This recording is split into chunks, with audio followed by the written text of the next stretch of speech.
अस्सलाम वालेकुम नाज़रीन, आप देख रहे हैं प्रोग्राम दो टोक। मैं हूं किरण नाज। ए अल्लाह रब्बे ज़ुल जलाल रहमत फरमा हमारे सरदार और हमारे आका मोहम्मद सल्लल्लाहु अलैहि वसल्लम, ताजो मेराज वाले, बुर्राक और बुलंदी वाले, बलियात वबा कहतो मरज दुख और मुसीबत के दूर करने वाले पर, जिनका इसमें गिरामी लिखा हुआ है बुलंद है और अल्लाह अज़्ज़ा वजल के नाम के साथ जुड़ा हुआ है। लौहे महफूज और कलम में रंग आमेजी किया हुआ है। अरब और अजम के सरदार, जिनका जिस्म मुबारक हर ऐब से मुबर्रा, खुशबू का मंबा, इंतहाई पाकीज़ा, नूर अला नूर, अपने घर और हरम में सुबह के रोशन और खुशनुमा सूरज, 14वीं रात के चांद, बुलंदी के माखिज, हिदायत के नूर, मखलूक की जाए पनाह, तारीकियों के चराग, बेहतरीन खुल्क व आदात वाले, उम्मतों की शफात करने वाले, सखावत और करम के वाली पर दुरूद व सलाम, और अल्लाह रब्बे ज़ुल जलाल उनका मुहाफ़िज़ है। जिब्राइल अमीन खादिम है और बुर्राक सवारी है, मेराज उनका सफ़र है और सिदरतुल मुंतहा उनका मकाम है, और क़ाब क़ौसैन उनका मतलूब है, और मतलूब यानी कमाले क़ुर्बे इलाही वही मकसूद है, और मकसूद हासिल हो चुका है। तमाम रसूलों के सरदार, तमाम अंबिया के बाद आने वाले, गुनाहगारों की शफात करने वाले, मुसाफिरों और अजनबियों के गमगुसार, तमाम जहानों पर रहम फरमाने वाले, आशिकों की राहत और मुश्ताकों की मुराद, आरिफीन के सूरज, सालिकों के चराग, मुकर्रबीन की शमा, फ़कीरों पर, परदेसियों पर और मिस्कीनों से मोहब्बत और उल्फत रखने वाले, जन्नात और इंसानों के सरदार, हरम मक्का और हरम मदीना के नबी, बैतुल मक़दस और खाना काबा दोनों क़िबलों के इमाम, दुनिया और आखिरत में हमारा वसीला, क़ाब क़ौसैन की नवीद वाले, मशरिक़ों और मग़रिबों के रब के हबीब, इमाम हसन और इमाम हुसैन के नाना, हमारे आका, तमाम जन्नो इंस के वाली यानी अबुल क़ासिम मोहम्मद बिन अब्दुल्लाह, अल्लाह रब्बे ज़ुल जलाल के नूर से, अज़मत व रफ़त वाले नूर पर दुरूद व सलाम, उनके नूर जमाल के आशिक़ों खूब सलातो सलाम भेजो उनकी ज़ाते वाला सफ़ात पर और उनकी आलो असहाब पर। तमाम आशिक़ान रसूल को रबीउल अव्वल का चाँद मुबारक, सरकार की आमद का महीना मुबारक। प्रोग्राम का आगाज़ करते हैं। मैं काजी फ़ाइज़ ईसा सिद्क़े दिल से हल्फ उठाता हूँ कि मैं पाकिस्तान के साथ सच्ची हिमायत और वफादारी निभाऊँगा। मैं अपनी ज़ाती मफाद को अपने सरकारी काम या सरकारी फ़ैसलों पर असरअंदाज नहीं होने दूँगा। पाकिस्तान के आइन को बरकरार रखूँगा और इसका तहफ़्फ़ुज़ और दिफ़ा करूँगा। अल्लाह ताला मेरी मदद और रहनुमाई फरमाए, आमीन। तो नाज़रीन, अलविदा जस्टिस सुमरता बंदियाल। वेलकम जस्टिस काजी फ़ाइज़ ईसा, जिन्होंने सुप्रीम कोर्ट ऑफ पाकिस्तान के 29वें चीफ जस्टिस के ओहदे का हलफ उठा लिया है। 25 अक्टूबर 2024 तक इस ओहदे पर फ़ाइज़ रहेंगे। बलूचिस्तान से ताल्लुक़ रखने वाले जस्टिस काजी फ़ाइज़ ईसा पाकिस्तान की अदालती तारीख़ के पहले जज हैं, जिनकी पहली तैनाती ही किसी हाई कोर्ट के चीफ जस्टिस के तौर पर हुई थी। जस्टिस काजी फ़ाइज़ ईसा ने बतौर चीफ जस्टिस फ़राइज़ ऐसे वक्त में संभाले हैं कि जब सुप्रीम कोर्ट में ज़ेर इल्तिवा मुक़दमात की तादाद 54,000 से ज़ायद है और मुल्क के सबसे बड़े ऐवान इंसाफ में मौजूद जजेस में तकसीम का तासुर गुज़िश्ता कुछ अरसे में बड़ा गहरा हो चुका है। जस्टिस काजी फ़ाइज़ ईसा के कई साबका चीफ जस्टिस से इख्तलाफात रहे हैं, जिनका वाज़े इजहार वो अपने इख्तलाफी नोट्स में करते रहे हैं, और कुछ साबका चीफ जस्टिस की जानिब से उन्हें केसेस से दूर रख कर भी इसका ऑब्वियसली इजहार किया जाता रहा है। चीफ जस्टिस की तरफ से अज़खुद नोटिस लेने का मामला हो या कभी बेंचेस की तश्कील के इख्तियारात की बात हो, काजी फ़ाइज़ ईसा हमेशा अपने उसूली मौक़िफ़ पर डटे रहे हैं और उनके किए गए फैसलों में भी इसकी झलक बड़ी नुमाया नज़र आई है। जस्टिस काजी फ़ाइज़ ईसा ने बतौर सुप्रीम कोर्ट जज कई अहम फैसले दिए हैं, जिनमें फ़ौजी अदालतों के खिलाफ फैसला, हुदैबिया पेपर्स मिल, फैसलाबाद धरना केस, ख़वातीन के विरासती हुकूक, सरकारी अमलाक के तहफ़्फ़ुज़ से मुताल्लिक़ अहम फैसले शामिल हैं। 2019 में नाज़रीन, तहरीक इंसाफ हुकूमत ने जस्टिस काजी फ़ाइज़ ईसा के ख़िलाफ़ बैरून मुल्क असासे ज़ाहिर न करने से मुताल्लिक़ सदारती रेफरेंस दायर किया था। जस्टिस फ़ाइज़ ईसा ने इस रेफरेंस को चैलेंज किया और इस दौरान वो और उनकी अहलिया सरीना ईसा इसी सुप्रीम कोर्ट में अपनी सफाइयाँ पेश करते रहे, लेकिन फिर वक्त का पहिया घूमा। हुकूमत जाने के बाद खुद PTI चेयरमैन ने रेफरेंस को अपनी गलती करार दिया। सदर अलवी, जिनके दस्तखत से वो रेफरेंस सुप्रीम जुडिशल काउंसिल के पास गया था, आज वही सदर डॉक्टर आरिफ अलवी उन्हीं जस्टिस फ़ाइज़ ईसा से चीफ जस्टिस ऑफ पाकिस्तान का हलफ ले रहे थे, और वही सरीना ईसा जो सुप्रीम कोर्ट में अपने शोहर के खिलाफ दायर रेफरेंस की पादाश में अपने असासों की सफाइयाँ पेश करने के लिए चक्कर पे चक्कर लगाती थी, आज फ़खरिया अपने शौहर के साथ शाना बशाना खड़ी हुई थी। क्या ये एक खामोश पैगाम था? 26 अक्टूबर 1959 बलूचिस्तान के ज़िला कोयटा में पैदा होने वाले ये चीफ जस्टिस काजी फ़ाइज़ ईसा ने लंदन से लॉ के तालीम हासिल की है और 1998 में वो सुप्रीम कोर्ट के वकील बने हैं। वकालत के शानदार करियर के बाद जस्टिस काजी फ़ाइज़ ईसा की पहली तकर्री 15 अगस्त 2009 को chief justice Balochistan high court की हैसियत से हुई थी। फिर 5 सितंबर 2014 को वो इस सुप्रीम कोर्ट के जज मुकर्रर हुए, जहां 16 साल पहले उन्होंने वकालत की थी और आज वो इंसाफ के सबसे बड़े ऐवान के नशेबो फराज से कामयाबी से गुजरते हुए चीफ जस्टिस के ओहदे पर आ चुके हैं। 3 साल पहले जब जस्टिस काजी फ़ाइज़ ईसा अपनी ही अदालत के कटहरे में खड़े हुए थे और अदालती तकसीम का तासुर अपने उरूज पर था, तो उस वक्त हर तरफ यही सोच मौजूद थी कि जस्टिस काजी फ़ाइज़ ईसा का चीफ जस्टिस बनना ये इंतहाई मुश्किल बल्कि शायद नामुमकिन हो। लेकिन वो कहते हैं ना कि एक प्लान वो होता है जो इंसान बनाता है और एक मंसूबा वो होता है जो अल्लाह रब्बुल जलाल ने बनाया होता है, और फिर होता ऑब्वियसली वही है जो अल्लाह रब्बुल जलाल को मंजूर होता है। तमाम खदशात, अंदेशे, साजिशें, ये सब अपने उसूलों पर खड़े रहकर जस्टिस काजी फ़ाइज़ ईसा ने इन तमाम को शिकस्त दी है। जस्टिस ईसा ने ओहदा संभालते ही अपना एग्रेसिव अंदाज के साथ अपनी इनिंग्स का आगाज़ किया है। सबसे पहले तो practice and procedure act case में उन्होंने फुल कोर्ट तश्कील दे दिया है, जिसकी समाअत कल से होगी। उनकी आमद के साथ ही सेक्रेटरी ऑफ स्टाफ ऑफिसर्स भी तब्दील हो गए हैं। डिस्ट्रिक्ट्स एंड सेशन जज यहाँ पर रजिस्ट्रार सुप्रीम कोर्ट को तैनात किया गया है। अगले 13 माह चीफ जस्टिस काजी फ़ाइज़ ईसा के लिए इंतहाई चैलेंजिंग ऑब्वियसली साबित होंगे, जहाँ उनके सामने अदलिया की गैर जानिबदारी को यकीनी बनाने का इम्तिहान समेत सुप्रीम जुडिशल काउंसिल में जजेस के खिलाफ और रेफरेंसेस का मामला है, ज़ेर समाअत सियासी दरखास्तों के फैसले हैं, सुप्रीम कोर्ट में जजेस की तकर्री के मामले जैसे चैलेंजेस हैं। इंसाफ तलब होंगे। ऐसे में फ़ाइज़ ईसा अदलिया की साख्त कैसे बहाल करेंगे, ये बड़ा इंपॉर्टेंट सवाल होगा। अदालत में तकसीम को कैसे ख़त्म करेंगे, और क्या सबसे इम्पॉर्टेंट ये है कि ये सब कुछ काजी फ़ाइज़ ईसा साहब कर भी पाएंगे। आज मेहमानों में बात करने के लिए मेरे मोअज़्ज़िज़ में अफनानुल्लाह साहब मौजूद हैं, अथर काज़मी साहब मौजूद हैं, कादिर मंदोखेल साहब मौजूद हैं। आप तीनों मेहमानों की मैं शुक्रगुज़ार हूँ। अफनान साहब, आपसे ज़रा बात का मैं आगाज़ करती हूँ, फिर उसके बाद अथर साहब आपका तज्ज़िया मैं लूँगी इस पर। मरियम नवाज़ साहिबा कहती हैं कि आज से अदल के ऐवानों में इंसाफ की वापसी होगी। सर, तो इंसाफ की वापसी का मयार क्या सेट किया हुआ है मुस्लिम लीग नून ने? जी, बिस्मिल्लाहिर्रहमानिर्रहीम। देखें, हमारा इंसाफ का मेयार जो है वो बड़ा सादा सा है, और वो ये है कि आइन और कानून के तहत जो है वो फ़ैसले दिए जाएं, किसी के साथ नाइंसाफ़ी ना हो, किसी को जो है वो स्पेशल ट्रीटमेंट ना दी जाए, और ना किसी के साथ स्पेशल मेल ट्रीटमेंट भी ना दी जाए। ये हमारा ये कहते हैं।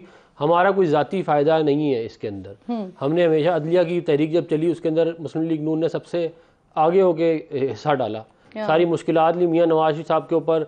जिस दिन वो निकले गुजरावाला के लिए, उस दिन उनकी लाइफ के ऊपर थ्रेट था, मगर वो फिर भी निकले।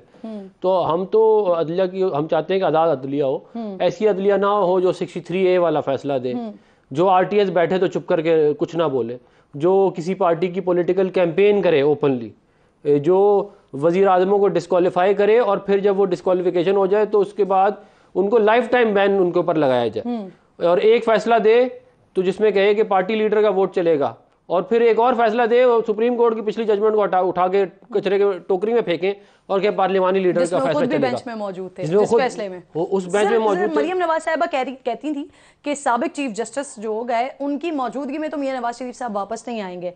अब मियां साहब की वापसी की डेट भी सामने आ गई है। नए चीफ जस्टिस का ओहदा संभाल लेने के बाद आप लोगों को क्या तवक्को है, क्या उम्मीद है कि जिसकी बेस पर अब मियां साहब वापस भी आ रहे हैं?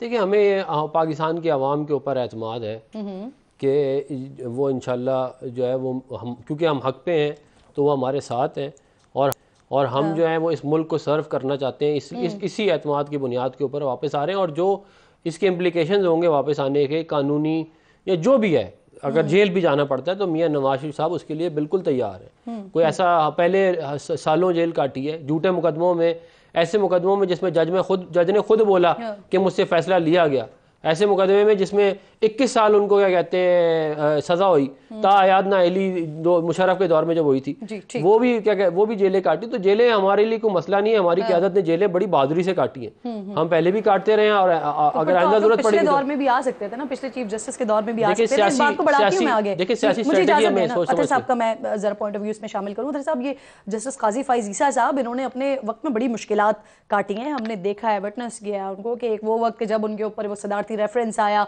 और उसी की बुनियाद पर फिर उनकी अहलिया को बाकायदा तौर पर अदालतों के चक्कर लगाते हुए हमने देखा। और इस सारी सिचुएशन में आज वक्त का पहिया घूमा है, आज सदर साहब उसी चीफ जस्टिस का हलफ ले रहे हैं जिनके खिलाफ उन्हीं के दस्तखत से वो रेफरेंस फाइल हुआ था, और फिर वो अहलिया उनके साथ खड़ी हुई हैं। तो ये एक बड़ा खामोश पैगाम भी दिया गया है, समझते हैं आप, और इस सारे उनकी जर्नी को और अब आने वाले 13 महीने को कैसे देख रहे हैं? देखिए, ऑब्वियसली एक जो हमने गुज़िश्ता चंद माह के दौरान मुल्क में आइन और कानून की हालत देखी, उसमें अदलिया का बड़ा इंपॉर्टेंट किरदार है। और जाने वाले चीफ जस्टिस साहब अपने फैसले के अंदर लिख के कहे कि अदलिया के फैसलों की बेतौकीरी हुई। तो ये एक बहुत बड़ा चैलेंज होगा मोअज़्ज़ज़ चीफ जस्टिस साहब के लिए कि किस तरीके से ना सिर्फ अदलिया को इंसाफ करना है, फिर उसके ऊपर इम्प्लीमेंट भी करवाना है। इसलिए कि हालिया अरसे में तो हमें जो चीज़ें नज़र आ रही हैं, परवेज़ इलाही साहब को आज दोबारा फिर गिरफ्तार कर लिया गया, दीगर जो मुकदमात हैं, मिसिंग पर्सनस हैं, वो सियासी कैदी हैं, वो गायब हैं, सहाफ़ी गायब हैं, इमरान रियाज खान 4 महीने हो गए वो गायब हैं, किसी को नहीं पता किधर हैं। तो बहुत सारी ऐसी चीज़ें हैं जो काजी फाइज ईसा साहब के लिए, जिसे कहते हैं ना, एकदम से उस जगह पे आए कि जहाँ पे ये नहीं है कि उनको कोई टाइम मिलेगा कि वो सेटल हों। और उन्होंने आते साथ ही एक तरह से जिस तरह फुल कोर्ट का एक बेंच भी बना दिया, और पिछले चीफ जस्टिस साहब से लोग मुतालबा करते रहे कि सर आप भी फुल कोर्ट बना दें ताकि पता चले कि कौन से जज साहब किस हवाले से क्या राय रखते हैं। लेकिन जो असल मुकदमात हैं वो हैं फौजी अदालत के हवाले से मुकदमा, वो है इलेक्शंस के हवाले से मुकदमा, वो उनके जो फैसले आएंगे। इसलिए कि ये मुकदमा तो अवामी नौयत का है, लेकिन इसमें इख्तियार है सुप्रीम कोर्ट का, यहाँ पे कि जी सुप्रीम कोर्ट के पास ये इख्तियार है या नहीं है। उनके अपने इख्तियार के हवाले से तो फुल कोर्ट बन गया, अब अवाम के राइट के हवाले से वो क्या फैसला देते हैं 90 रोज के अंदर, और उसके साथ साथ फौजी अदालतों और जो आइन और कानून की खिलाफ वर्जी और मुबैना इंसानी हुकूक की खिलाफ वर्जियाँ हैं, उसके ऊपर जो उनकी अदालत से फैसले आएंगे, मेरे ख्याल में अब सबकी नजरें देखने वाले फैसले होंगे। कादिर बंदुखेल साहब, बहुत शुक्रिया। अस्सलाम वालेकुम सर, क्योंकि आप प्रैक्टिसिंग वकील हैं तो मुझे ज़रा इस बारे में बताइएगा, ये जो अभी आते ही इंतजामी तब्दीलियां हुई हैं, रजिस्ट्रार, सेक्रेटरी, स्टाफ ऑफिसर, इनके ओहदों पर तैनातियां हुई हैं, तो ये जो तब्दीलियां हुई हैं ये मामूल की तब्दीलियां हैं या ये गैर मामूली कुछ हुआ है सर? बहुत शुक्रिया। ये तब्दीली बड़ी ज़रूरी थी इस वजह से कि जो पिछले जो रजिस्ट्रार साहब थे वो रिटायर्ड आदमी थे, वो बाहर से उसको लाया गया था। तो जुडिशरी से भी ये जो खातून को उन्होंने अपॉइंट किए, ये बड़ा अच्छा इकदाम है। और बड़ी दोनों हमारे मोअज़्ज़ज़ मेहमान साहिबा ने जो बात की है, काजी फाइज ईसा साहब के लिए इंतहाई मुश्किल दौर है, इंतहाई कड़ी इम्तिहान है। और जो पहला उन्होंने फुल कोर्ट का कल जो मीडिया के सामने जो उसने बुलाया है, तो मैं समझ रहा हूँ कि तारीख़ में पहली मरतबा तो है ही है, लेकिन मैं समझ रहा हूँ कि इंडिया पाकिस्तान क्रिकेट मैच से ज़्यादा कल की नशरियात पाकिस्तानी अवाम देखेंगे। और ये बड़ा अच्छा इक़दाम है, मैं अप्रिशिएट कर रहा हूँ। और यहीं से इनका इम्तिहान शुरू होता है कि आगे चल के, जैसे डॉक्टर सेफ़ान साहब ने बात की है कि हमें भी ये उम्मीद है कि वो गुड टू सी वालों पॉलिसी ना हो, और या माजी में जो चीफ जस्टिस साहिबान खेलते थे, करते थे। और मुझे बड़ी हैरत से हो रही है कि जो जस्टिस बंदियाल साहब वो तकरीर करते हुए और उनकी आंसू आ गए आंखों में, तो ये आंसू उस वक्त आ जाते कि वो एक पार्टी को सपोर्ट करते या एक के साथ ज्यादती करते हुए। तो ये सारी चीज़ें वहीं प्रैक्टिसिंग लॉयर में चीज़ नोट कर रहा हूँ कि ऐसे किरण साहिबा सुन ले, मुझे 2 मिनट ऐड कर लें। ऐसे मैं आप ही से सवाल कर रही हूं। नहीं मैं एक्चुअली तो ऐसे ड्रामाबाजों से, हमें ड्रामाबाजों से न वकील मुतमईन होंगे, न साइलिन मुतमईन होंगे, न पाकिस्तानी। आपने जो ड्रामा खेला अपने दौर में, और उसके बाद आखिरी में आप कह रहे हैं मेरी किश्ती डूब रही है, सूरज डूब रही है। आपकी सूरज तो बहुत पहले डूब जाता तो ज़्यादा बेहतर होता। आज कम से कम पाकिस्तान का नंबर दुनिया में 139 नंबर पे तो नहीं होता कम से कम। अच्छा चलें, अब मुझे ये बता दें, आपने खुद कहा कि कल का दिन जो है ना वो सनसनीखेज होगा इंडिया पाकिस्तान के मैच से ज़्यादा। तो सर अगर अदालत इस कानून को बहाल कर देती है और जो दरखास्तें आई हैं उसको खारिज कर देती है, तो जो फैसले हुए हैं उनका क्या होगा? क्योंकि काजी फाइज ईसा साहब अपना माइंड इस बारे में बड़ा वाज़ेह कर चुके हैं। वो कह चुके हैं कि बिल के बाद बनने वाले जो बेंचेज हैं वो गैर कानूनी है।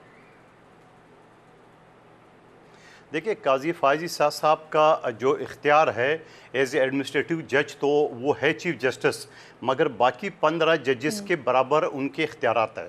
तो काजी फाइज ईसा साहब अगर 15 में से 8 जजेस अगेंस्ट फैसला देते या फेवर देते तो वो होगा, और ये पाकिस्तान का आखिरी कोर्ट है, उससे आगे कोई कोर्ट नहीं है। तो मैं ये समझ रहा हूँ जो फैसला आगा, अगर हम मुअज़्ज़ज़ जज साहबान जो फैसला अक्सरियती फैसला करेंगे, वो तमाम पार्टियों को, तमाम पाकिस्तान के अवाम को और मीडिया को कबूल करना होगा। इसके बगैर कोई चारा भी नहीं है, और अगर इसके बगैर कोई चारा किसी को नज़र आ रहा है तो फिर ये मुल्क इस तरह नहीं चलने वाला है।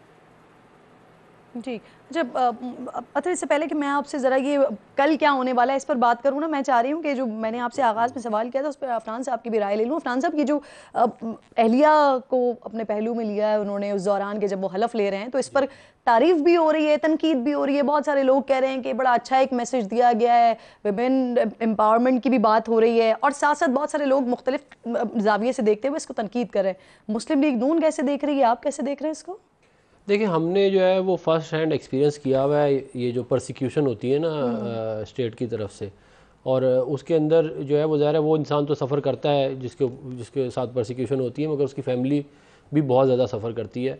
और सेरीना विलियम्स साहिबा जो है उन्होंने बड़ी बहादुरी से अपने शौहर का साथ दिया है। सॉरी जी, सेरीना ईसा साहिबा जो है उन्होंने बड़ी बहादुरी से जो है वो उसका मुकाबला किया है उन मुश्किलात का, जो कि आसान नहीं होता। आपका जो है वो शौहर के ख़िलाफ़ सुप्रीम जुडिशल काउंसिल में करप्शन का केस जाली बना दिया जाए, उसको जो है थ्रेटन किया जाए, आपके घर में लोग घुस के आ जाएं, तो ये तमाम चीज़ें जो हैं वो ज़ाहिर है, और वो उनके साथ खड़ी रही हैं। तो मुझे तो इस बात की खुशी है कि वो जब ओथ के टाइम पे वो उनके साथ थी, और इसमें मेरा ख्याल है इससे ज़्यादा रीड नहीं करना चाहिए कि जी मतलब आप तनकीद बराए तनकीद अगर करनी है तो कर लें, वरना मैं इससे ज़्यादा उसको रीड नहीं करता। ठीक, अच्छा अतर ये इम्कान जाहिर किया जा रहा है कि कल जो समाअत होने जा रही है उसको हम बराह रास्त टीवी पर दिखाया जाए, इस तरह के मुतालबे भी हो रहे हैं, इस तरह की बात भी हो रही है। इससे पहले नवाज शरीफ साहब, शाहिद खाकान अब्बासी साहब, चेयरमैन PTI भी इस तरह का मुतालबा कर चुके हैं कि उनके केसेस की कार्रवाई जो है वो टीवी पर दिखा दिए जाए।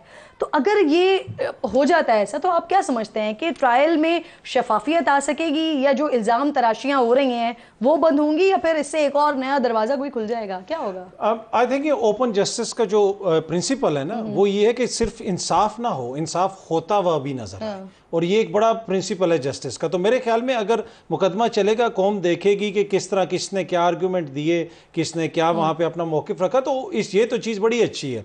लेकिन अगर इसको सिर्फ टिकर चलाने के लिए बनाना है, और सिर्फ वो अपने वहां पे ये कि जी मैं ये कह दूंगा तो वो टिकट टीवी पे चल जाएगा, ये हमने देखा अनफॉर्चुनेटली, बदकिस्मती से गुज़िश्ता 8-10 साल के दौरान पाकिस्तान में यही कुछ होता रहा है। अब इन सारी चीज़ों के साथ अगर इंसाफ होगा ना तो वो नज़र आ जाता है, वो टीवी पे ना भी हो ना, वो वैसे भी लोगों को नजर आ जाता है। तो जब इंसाफ होगा, जिस अभी सरीना ईसा साहब की बात ना हो, इंसाफ हो। देखिए, अभी सरीना ईसा साहिबा का जिक्र किया कि उनको जिस तरीके से उनके एक तरह से विक्टिमाइज किया गया।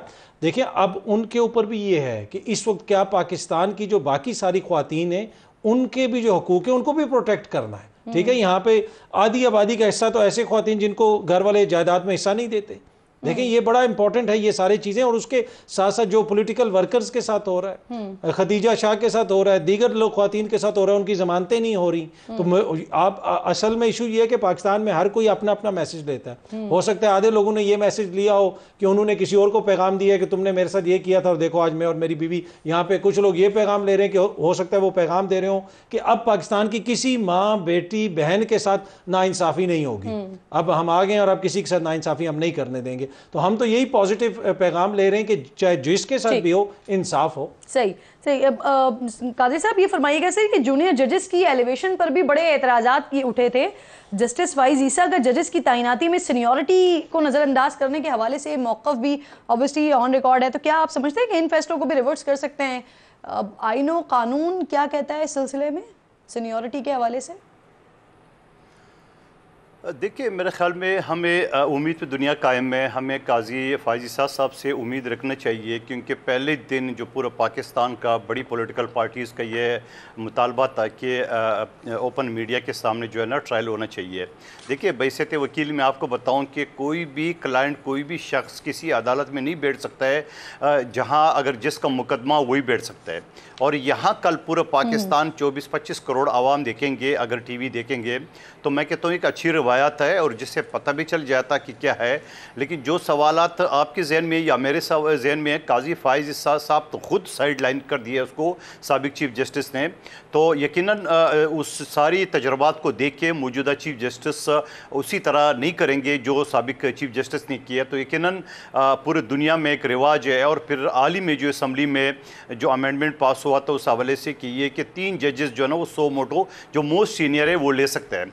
पहले फ़र्द वाहिद के पास इख्तियार था, उसके ऊपर भी बड़ी तनकीद की है बास पार्टी ने। लेकिन मैं समझ रहा हूँ कि एक से ज़्यादा लोग अगर फैसला करेंगे, जिसको हम जमहूरियत भी कहते हैं, तो मैं कहता हूँ वो अदलियत के लिए भी बेहतर है। और दूसरा मेरा आपकी तवज्जो से ये दरख्वास्त होगी पाकिस्तान की जुडिशल अफसरान से, जजेस साहिबान से, कि खुदा रहा पाकिस्तान में इस वक्त यूँ 18 लाख से ज़्यादा केसेस पेंडिंग है, 54,000 ज़्यादा केसेस जो है ना वो सुप्रीम कोर्ट में पेंडिंग है। आप इस पोलिटिकल जो केसेस है उसके लिए एक अलग बेंच बना ले। मैं ये नहीं कहता हूँ आप न सुने, ज़रूर सुने, उसके लिए एक अलग बेंच बना दे। लेकिन जो रूटीन के केसेस है, जो 25-25, 50-50 साल से जायदाद के केसेस, क्रिमिनल केसेस चल रहे हैं, उनके ऊपर तवज्जो देना चाहिए। स्पीडी जस्टिस होना चाहिए। दुरुस्त कह रहे हैं आप, दुरुस्त कह रहे हैं सर। क्विकली आप तीनों मेहमान मेरे साथ, मेरे मौजूद मेहमान साथी मौजूद हैं। क्विकली मैं अगले सेगमेंट की जानिब बढ़ूंगी। मियां साहब को और जरदारी साहब को ऐसे फैसले लेना चाहिए जिससे मेरे लिए और मरियम शरीफ साहिबा के लिए आगे जाके सियासत आसान हो, मुश्किल ना हो। आप लोगों ने सियासत भुगता है, वैसे ही आप चाहते हो कि आगे जाके 30 साल हम सियासत करें। एक इत्तेहादी के बारे में कहा जाता था, जब वो मुश्किल में हैं वो तो पाँव पकड़ते हैं, मगर जब मुश्किल से निकलते हैं गला पकड़ते हैं। जनरल पाशा साहब, चीफ जस्टिस इफ्तिखार चौधरी और एक सियासी जमात मिलके आरओ इलेक्शंस करवा के 2013 में पाकिस्तान पीपल्स पार्टी को गैर जमहूरी तरीके से इस शुबा से निकाला गया। नून लीग गढ़ और गढ़े में बड़ा फर्क होता है। पहले गढ़ था, अब उनके लिए गढ़ा बना हुआ है। कुछ लोगों को, कुछ पार्टियों को हमेशा बेसाखियों की तलाश होती है कि हम बेसाखियों के जरिए इक़्तिदार पे आए। नाज़रीन, इक़्तिदार ख़त्म, फ़ायदे ख़त्म, तो फिर दोस्ती कैसी किस काम की, वो भी ख़त्म। इत्तेहादी हुकूमत के जाते ही पीपल्स पार्टी और मुस्लिम लीग नून में लड़ाई हो गई है। बिलावल जो कल तक आसिफ अली जरदारी और मियां नवाज शरीफ को अपने और मरियम के लिए अच्छी सियासी मिसाल सेट करने की तरगीब दे रहे थे, आज उन्हें लगता है कि नून लीग मुश्किल में पाऊँ और मुश्किल जाते ही गले पकड़ रखी है। बिलावल को अब याद आ रहा है कि मुस्लिम लीग नून ने 2013 का इलेक्शन जनरल पाशा और साबिक चीफ जस्टिस इफ्तिखार चौधरी के साथ मिलकर लड़ा। दूसरी तरफ से भी सिंध में अशराफिया की खरीदो फरोख्त का इल्ज़ाम लगाया जा रहा है। ये तमाम वही इल्ज़ामात हैं जो तहरीक इन दोनों जमातों पर तहरीक इंसाफ लगाती रही है और ये जोड़ी बनकर एक दूसरे का दिफा करते थे। बहरहाल लगता यह है कि पंजाब में मुस्लिम लीग नून ने पीपल्स पार्टी के साथ मिलकर इलेक्शन लड़ने से माजरत की तो दूरियां बनी हैं। अच्छा, दूसरी तरफ ये भी मुमकिन है कि पंजाब में पीपल्स पार्टी को जिंदा करने और तहरीक इंसाफ को रेलिवेंट इररेलिवेंट बल्कि करने के लिए लड़ाई का खेल शुरू हो गया हो। आपको याद होगा कि जब भी दोनों जमातों के मफादात पूरे नहीं हुए, ये एक दूसरे को एस्टैब्लिशमेंट का आलाकार ही कहते रहे हैं। असेंबलियों से इस्तीफों के मामले पर जब पीपल्स पार्टी पीडीएम से निकली तो आसिफ अली जरदारी ने नवाज शरीफ को धरती का दुश्मन और बिलावल ने उन्हें जनरल ज़िया का वारिस कहा था। इमरान खान को सेलेक्टेड कहने वालों ने शरीफ फैमिली को लाहौर का सेलेक्टेड खानदान कहा था।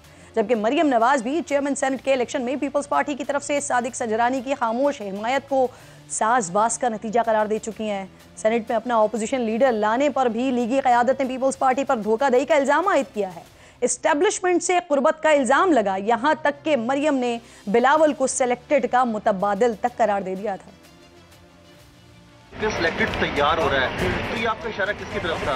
अगर मैंने इशारा न करना होता तो फिर मैं खुल के बात करती। मैंने इशारा करना था, कर दिया। हम तो इस सिलेक्ट होने का जो सिलसिला है वो आज से शुरू नहीं हुआ, वो किसी और के दौर में शुरू हुआ था। अगर किसी का इल्जाम मुझ पे ये लगाने की कोशिश कर रहे हैं कि हम सिलेक्ट होने के लिए तैयार हैं, तो हमारे रगों में ये सिलेक्ट होने वाला सिलसिला नहीं है। लाहौर से कोई दूसरा सियासी खानदान है जिसमें ये माजी उनका तो रहा है।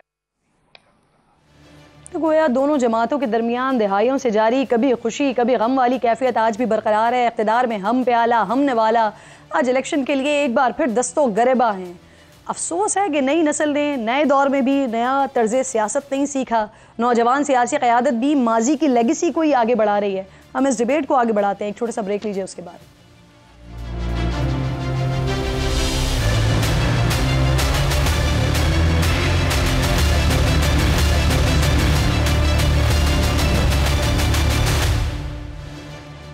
प्रोग्राम में एक बार फिर जी आपको खुशामदीद कहती हूँ। पीडीएम की हुकूमत ख़त्म होने के बाद जो एक नई रस्सा कशी है पाकिस्तान पीपल्स पार्टी और मुस्लिम लीग नून के दरमियान शुरू हुई है, तो दोनों की नुमाइंदगी प्रोग्राम में मौजूद है। इन दोनों की गुफ्तगू शामिल करने से पहले अतर ज़रा मैं आपका तजिया लूँगी इस सारी सिचुएशन पर। पीपल्स पार्टी शिकवा ये कर रही है कि उन्हें दीवार से लगाया जा रहा है, लेवल प्लेइंग फील्ड उनको नहीं दी जा रही है। और तासुर कुछ इस तरह का भी सामने आया है कि वफाकी कैबिनेट में नून लीग की करीबी शख्सियात को शामिल किया गया है। इसके अलावा कोई ऐसी चीज़ दिखाई नहीं देती जिसका बिलावल तस्करा कर रहे हैं कि उनको दीवार से लगाने की कोशिश की जा रही है। क्या तहफ़्फ़ुज़ात हैं पाकिस्तान पीपल्स पार्टी के जिसकी वजह से अब इतना एग्रेसिव और इतना ओपनली खेल रहे हैं? देखिए, एक तो इलेक्शंस में जाना है, टू बी ऑनेस्ट, अपना अपना बयानिया बनाना है। दूसरी बात यह है कि अगर इनको किसी किस्म का कोई इशू है, क्या 16 माह के दौरान हमें कोई इशू नजर आया किसी भी एक फैसले पे? पीपल्स पार्टी की तरफ से वैसे हो रहा था कहीं ना कहीं वो चेयरमैन पीसीबी वाले मामले पर हो रहा था, बजट वाले मामले पर हो रहा था, बिलावल साहब आते थे। जी जी, नहीं देखें, वो चेयरमैन पीसीबी के मामले पे ये तो नहीं था ना कि पाकिस्तान की क्रिकेट के लिए कौन बेहतर है। वहां पे जिद ये थी कि बंदा किसका होगा, जरदारी साहब का होगा या मियां साहब का होगा। लेकिन जहां पे अवामी मसाइल थे, महंगाई हुई, तो क्या डार साहब ने महंगाई की? एक जगह भी कोई इख्तलाफी नोट नजर आया आपको? किसी भी जगह पे नून लीग ने कहा कि ये डार साहब जो है वो ठीक नहीं कर रहे, या मोहतरम शहबाज शरीफ साहब नहीं, बल्कि बिलावल साहब ने खड़े होके कहा, अंकल डार पार्लियामेंट के अंदर, और कहा कि मियां शहबाज शरीफ हमारे ज्यादा वजीर आजम है। मतलब वो तो इतनी तारीफ कर रहे थे कि नून लीग के बाकी लीडरान जेलस हो गए होंगे कि ये हमारे लीडर की ये क्यों इतनी तारीफ करें। आप शहबाज स्पीड मांग रहे थे, वो शहबाज सिंध के लिए शहबाज स्पीड मांग रहे थे। तो अब ये वही शहबाज शरीफ है, वही नून लीग है, अचानक इतनी बुरी क्यों होगी? मसला ये है कि सियासत में फिर आपको कोई ना कोई सियासी बयानिया बनाना पड़ता है। बाकी यकीनन उनके तहफ़्फ़ुज़ात हो सकते हैं, पंजाब के अंदर उनके तहफ़्फ़ुज़ात, और उनके जो तहफ़्फ़ुज़ात की बुनियादी वजह है ना, बुनियादी वजह यह है कि जो इस्तेकाम पाकिस्तान पार्टी में लोग चले गए, उनकी ख्वाहिश थी कि पंजाब के अंदर कुछ लोग ये हमारे साथ आएंगे, बलूचिस्तान से भी, हाँ, और वो वाले सारे लोग गए नहीं, मेरे ख्याल में वो उनके तहफ़्फ़ुज़ात हैं। गुस्सा उनको किसी और पे है, निकाल रहे वो नून लीग पे हैं। ठीक है, और नून लीग को शायद ये मैसेज भी अब इसी तरह के दिए जा रहे हैं ना सर। अब यही वजह है या कोई और वजह है? बता दें क्या वजह है जो एकदम इतना खुल के अब आप लोग भी बाकायदा खुलकर ट्विटर पर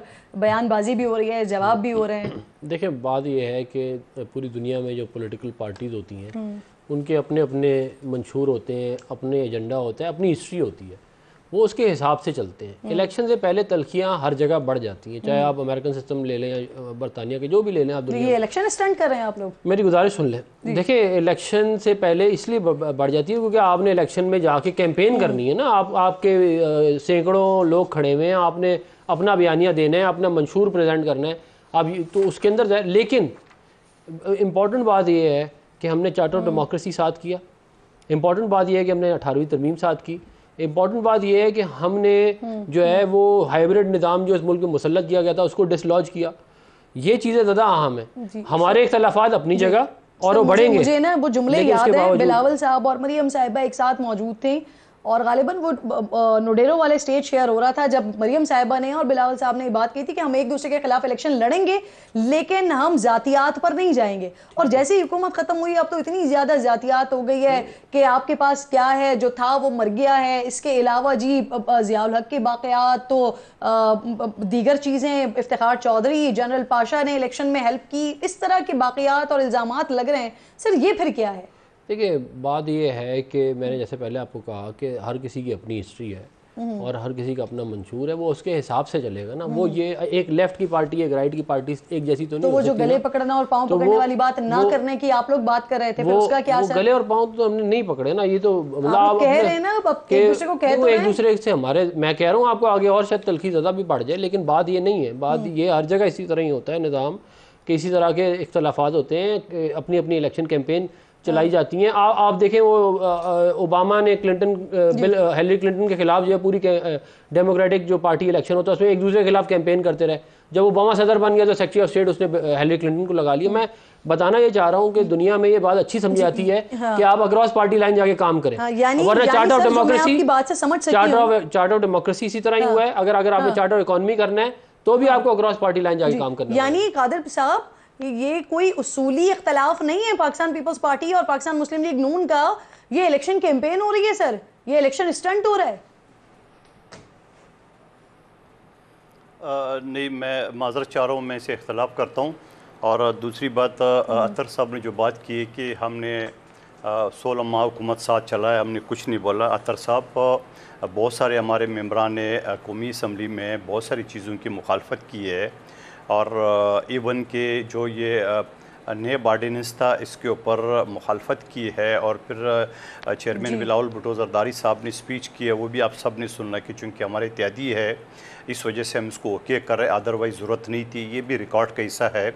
और उसके अलावा बहुत सारी चीज़ों में, लेकिन ये बात भी सच है कि पीपल्स पार्टी ने इतनी फ़राख दिली से शहबाज शरीफ साहब का साथ दिया कि कुछ नहीं थे। मेरे पास एक स्पेशल कमेटी थी, ये तो आपको वज़ीर गिनने में नज़र आएंगे कि 4 वज़ीर इसके थे, 2 हमारे थे, लेकिन इसके अलावा सरकारी अफसरान सारे नून लीग के थे, जितने भी डिपार्टमेंट थे, पावर कंपनी के सारे बोर्ड के चेयरमैन इनके मेरे पास कमेटी में आते थे, तो even attorney general, advocate general वगैरह वगैरह।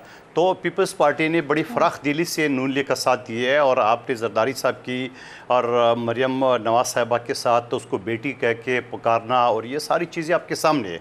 और फिर क्या बात है कि एकदम हुकूमत ख़त्म होते हुए और एक शख्स जिसका ताल्लुक़ भी पिंडी से है और वो इस तरह नाज़िबा अल्फाज हमारे शहीद कायद के बारे में जो उन्होंने की है और फिर अगले दिन कह दी कि माजरत चाह रहा हूँ, ये तो बड़ी आसान सी बात है।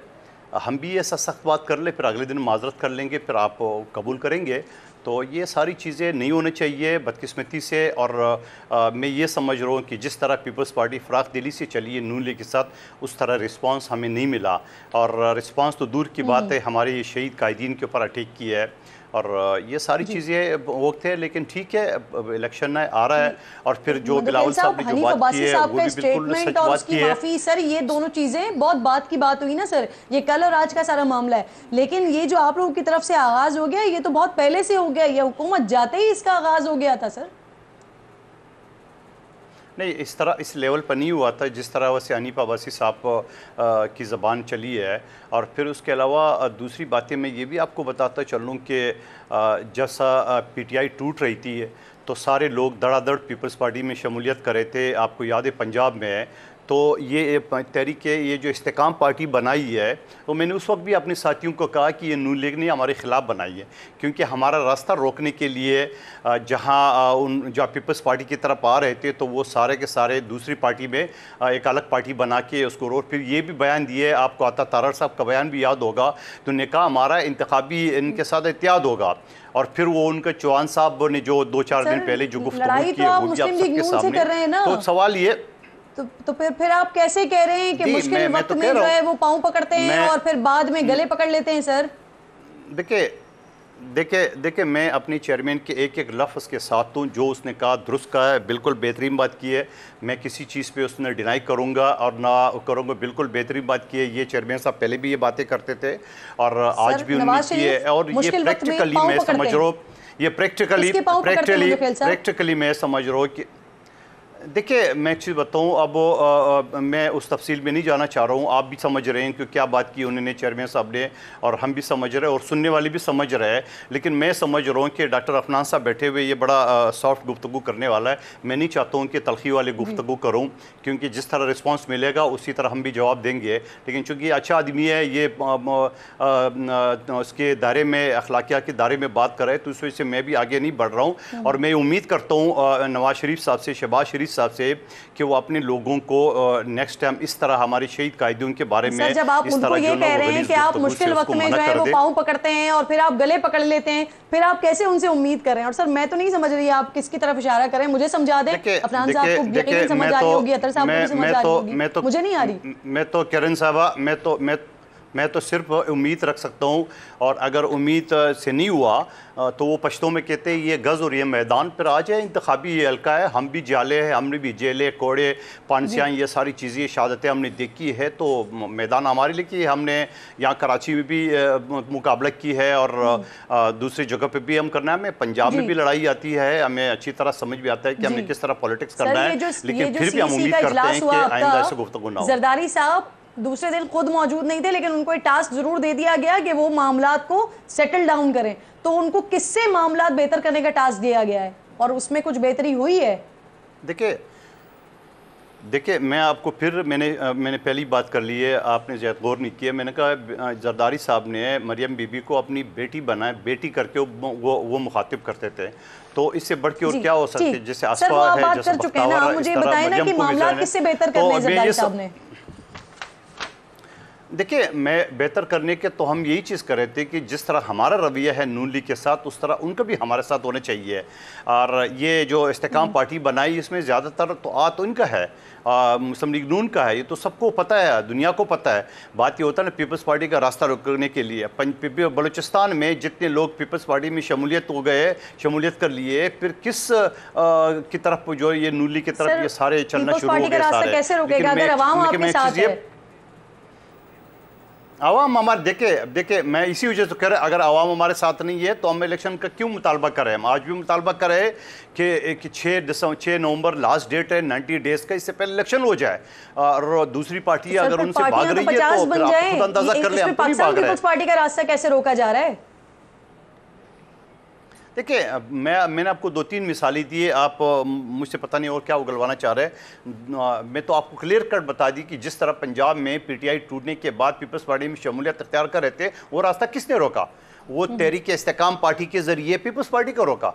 और ये किसने रोका? मैं तो आपको खुला अल्फाज में बोल रहा हूँ कि मुस्लिम लीग नून नहीं किया, मैंने उस वक्त भी किया, मैं आज बात नहीं करूँ। मेरे अपने जो MNA साहिबान थे, मैंने उस वक्त भी बताया कि देखिए ये पार्टी हमारे खिलाफ बनी है, क्योंकि मुस्लिम लीग तो कह रही है हमारी कैंडिडेट पूरा है, कैंडिडेट हमारी पूरे है। जैसे चेयरमैन साहब ने कहा, बिलावल साहब ने, जो पाकिस्तान पार्टी में गए उनको अपने पास अपनी जमात में नहीं अकोमोडेट कर लेती। सर अगर आपका रास्ता रोक नहीं था सर, वैसे ऐसे ही किया है आप लोगों ने, ये क्या लग रहा है आपको?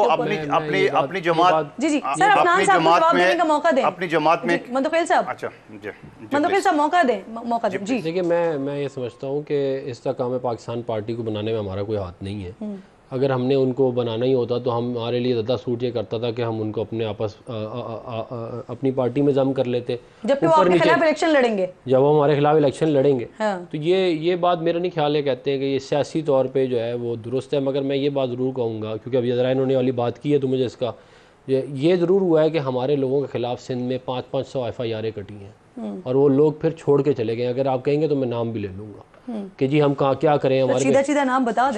शराजी जो सही क्या कहते हैं, आप चेक करें। ले ये मैं एक नाम खट्टा वाले, हाँ 500 FIR काट दी और उन्होंने हमें बताया वाली बात कि भाई आपके साथ हम क्यों खड़े हो, हमारे यहाँ पे हमसे कोई पूछने वाला नहीं है। हमें यहाँ पे मैं मंदोखेल साहब, मैं तो सिर्फ बता रहा हूँ जो कि हमें इन्फॉर्मेशन। नाम ले ले ताकि मैं जवाब दे दूं। हवा में तीर तो ना चल, कंक्रीट नाम ले ले, मैं आपको जवाब देता हूँ। मंदोखेल साहब 2 मिनट दें सर, मैंने नाम ले लिया, लेकिन कंप्लीट फिर आप जवाब दीजिएगा। मैंने शराजियों का नाम ले लिया ना, मैंने एक नाम के अलावा और भी बहुत सारे वो आपके साथ नहीं थे, वो आजाद थे। बात ये है अब मंदोखेल साहब प्लीज मेरी गुजारिश अपने टर्न पे जवाब दीजिएगा ना प्लीज। तो मैं ये कह रहा हूँ कि आप मुझे ये बताएं कि क्या सिंध में किसी और पॉलिटिकल पार्टी को अपने लोगों को खड़ा करने का इख्तियार नहीं है? क्या ये इख्तियार सिर्फ पीपल्स पार्टी के पास है? अगर कोई मुखालिफ जमात आएगी तो उसके खिलाफ 500 FIR काट देंगे आप? ये सवाल है ना, ये कहते हैं। मैं ये डबल चेक ट्रिपल चेक हो सकता है, मैं कोई ऐसी बात नहीं कर रहा। अब बात ये है कि हम ये समझते हैं कि पीपल पार्टी आगे पंजाब में कैंपेन करे। हमने तो इनके किसी एक बंदे को भी नहीं छेड़ा, जिस तरह इन्होंने हमारे साथ उधर किया। तो ये आके अपनी कैंपेन करें, ये लाहौर में करें, ये मुल्तान में करें, ये पिंडी में करें, हम तो इनको वेलकम करते हैं। हम इस तरह के लोग ही नहीं हैं। लेकिन बात ये है कि ये मामला सारे ये सबके सामने है ना, ये वाली बात। फिर जो है वो देखें, अगर इख्तलाफात में और तलखियों में हम जाएंगे ना तो बहुत सारी बातें हैं और फिर उसका फायदा कुछ नहीं है।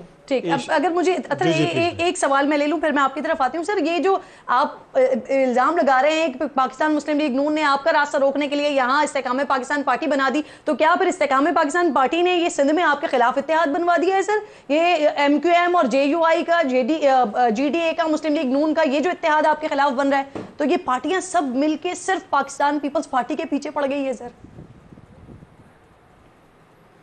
किरण साहबा, पहले सवाल का जवाब दे दूं। जब डॉक्टर साहब ने कहा कि टट्ठम में ये शायद शराजी बरादरान की तरफ इसका इशारा है। शराजी बरादरान पहले आज़ाद जीते हुए आ रहे थे, ठीक है, नंबर एक बात। और अगर 500 FIR है तो मैं इनको चैलेंज करता हूँ, कल इसी टाइम आपके शो में दोबारा आ जाए और शराजी बरादरान को बिठा दे और साबित कर दे, नंबर एक बात।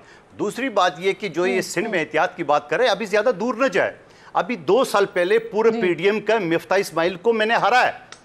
पूरे PDM के मौलाना साहब की पार्टी ANP और मुस्लिम लीग नून के, आप पूछो मेरे हल्के में जहां शहबाज शरीफ साहब लड़े थे 2018 में। मेरे पास वक्त खत्म हो रहा है, अतर साहब की भी बात रह गई है, लेकिन मैंने खुरम रोकड़ी साहब से गुजारिश की है कि वो यहाँ पर आए, क्योंकि ये इल्जाम लगा है उनकी पार्टी पर, तो वो अपना मौक़िफ़ जरूर इस पर पेश करें। खुरम साहब, कादिर मंदोखेल साहब साथ मौजूद हैं, अफनानुल्लाह साहब साथ मौजूद, जो ये पाकिस्तान और पीपल्स पार्टी और PMLN के दरमियान जो कुछ हो रहा है, तो ये इल्जाम आपकी जमात पे आ रहा है कि ये मुस्लिम लीग नून ने पाकिस्तान इस्तेकाम पाकिस्तान पार्टी बनाई है पाकिस्तान पीपल्स पार्टी का रास्ता रोकने के लिए। सर, इसको जरा क्लियर करें। नहीं, बिल्कुल। मैं इल्जामात की जो सियासत है ना, इसका खात्मा भी जरूरी है। और क्योंकि हमारे पास हम गुमान की बुनियाद पर हुक्म लगा देते हैं, यानी गुमान कर सकता है कोई, लेकिन उसकी बुनियाद पर हुक्म सादिर कर देना या एक हतमी नतीजा निकाल के कह देना कि ये हुआ है, ये गलत होता है, ये पॉलिटिकल एक्सीलेंस के असूलों के खिलाफ है। दूसरी चीज, हमारी जो पार्टी का वजूद है, हमारी पार्टी के वजूद की वजह 9 मई के हालात को भी देखिए, और उससे पहले जिस पार्टी में हम थे, जहां हमने जिंदगियां गुजारी, मैं तो चले बहुत पहले छोड़ आया, जो बाकी लोग भी आए उनके इस तरफ आने की वजूहात हैं। अब वो लोग या तो PPP वाले कोशिश करते, उनको अपने साथ मिला लेते, या PTI का जो वोट बैंक, यानी ये इल्जाम इस तरह का लगाना दुरुस्त नहीं होगा। मैं ऐसे संजीदा अमल नहीं समझता हूँ। जी ठीक, बहुत शुक्रिया सर, बहुत शुक्रिया। प्रोग्राम में साथ मौजूद है। अब सर, अथर का कमेंट रह गया है क्योंकि मैंने क्लोज करना है। अथर, ये सिचुएशन देखिए, ये तो हमें बड़ा वाज़े तौर पर बड़ा क्लियर नजर आ रहा है। वो तमाम लोग जो पाकिस्तान तहरीक इंसाफ का हिस्सा थे, उन्होंने अपनी एक जमात बनाई है, तो ऑब्वियसली वोट बैंक तो कम होगा, वोट बैंक तो कटेगा। जो PTI वाले लोग थे या पाकिस्तान तहरीक इंसाफ के जो लोग थे, वो तो इस तरफ आएंगे, इस्तेकाम पाकिस्तान की तरफ। लेकिन ये जो इल्जामात अभी इस वक्त लग रहे हैं, आपको लगता है कि मुस्लिम लीग नून ने ये पार्टी इसलिए बनाई कि पाकिस्तान पीपल्स पार्टी का पंजाब में रास्ता रोका जाए? नहीं, मुझे नहीं लगता कि इस तरह की कोई सिचुएशन है, लेकिन ऑब्वियसली पीपल्स पार्टी की ग्रीवियंस हो सकती है। देखें, एक बड़ी शख्सियत थी, तमाम जमातों की ख्वाहिश थी कि वो उनके साथ शामिल हों।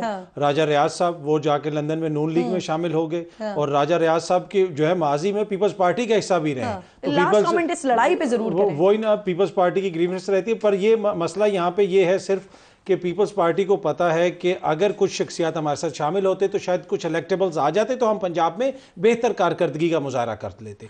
लेकिन इस्तेकाम पाकिस्तान पार्टी बनने की वजह से वो शख्सियात उनमें नहीं गए, तो ऑब्वियसली वो उनका फिर वो एक तरह से गिला बनता है नून लीग से। लेकिन अगर वो लोग उनमें शामिल भी हो जाते, फिर भी पीपल्स पार्टी इस पोजीशन में ना होती कि वो पंजाब में हुकूमत मुझे 10 सेकंड दे दे। मैंने आखिरी सवाल सर, वो लोटो को तो आप लोगों ने शामिल नहीं करना था, फिर ये राजा रियाज साहब। देखिए, बात यह है कि जो इनकी पीपल्स पार्टी की 7 सीटें थी पंजाब असेंबली में, देखिए वो हमारा जो है वो मामला ये था कि हमने कुछ जो है वो इलेक्शन के हिसाब से मामलात भी लेके चलने होते हैं, तो वो उसके अंदर जो है वो वादा कर लिया था जो इलेक्शन टिकट का। देखिए, हमारे ज़ाहिर हमने सियासत तो करनी है ना। मैं लेकिन एक बात मुझे बताएं कि ये जो 7 MPA वाली पार्टी है 392 के उसके अंदर, वो कैसे एक्सपेक्ट कर रही है कि वो अगले इलेक्शन में जो है वो इतने ज़्यादा, मतलब आप अगर हम ये वाली बात उनकी लेके चले तो फिर ये वाली बात भी तो दुरुस्त है ना। और फिर इन्होंने कहा कि जी वो उनको बिठा दें टीवी पे, तो जिन पे 500 FIR कटी है वो टीवी पे आके खिलाफ आपके बात करेंगे। हमें तो पीछे लोग आपको बताते हैं कि सिंध में हो क्या रहा है। आप इस तरह, और मैं ये इसके अलावा मैं और भी बहुत सारे बात बता सकता हूं। अच्छा, यहाँ पर 7 सीटें, लेकिन उधर सिंध में इत्तेहाद बना के आप पीपल्स पार्टी से जीत जाएंगे वैसे 99 नहीं, हम अपना इलेक्शन तो लड़ेंगे, हमारा हक बनता है ना। हमारा ये जमहूरी राइट है कि हम जहां मर्जी इलेक्शन लड़े। हम तो यहाँ पे किसी के खिलाफ 500 FIR नहीं काट रहे ना। तो हम भी उम्मीद करते हैं कि हमारे लोग आप यकीन करें लोगों ने टिकटें वापस की हैं उधर हमें। सर सिर्फ ये वाली बात करके। पीपल्स पार्टी इलेक्शन लड़ना चाहती थी आप लोगों के साथ मिलकर, और राना सनाउल्लाह साहब आए, उन्होंने कहा कि हम किसी के साथ ना सीट एडजस्टमेंट करेंगे ना हम किसी के साथ इलेक्शन लड़ेंगे, और फिर यही वजह बनी क्या लड़ाई की? सर देखिए वजह जो भी है, लेकिन हम अपना इलेक्शन लड़ेंगे ना। बनी या नहीं बनी? नहीं, हम अपना इलेक्शन लड़ेंगे। ये वजह है या नहीं? नहीं, ये हो सकता है एक वजह हो, बहुत सारी वजूहत। ठीक है सर, ये टॉपिक आपने दे दिया। नेक्स्ट प्रोग्राम के लिए बहुत शुक्रिया। आप तीनों मेहमान मेरे साथ मौजूद है, कादिर मंदुखेल साहब, अफनानुल्लाह साहब, अतर काज़मी साहब। इंशाल्लाह नाज़रीन से जुमे को मुलाकात होगी। अपना और अपने मुल्क का खास ख्याल रखिए। अल्लाह ने के बाद।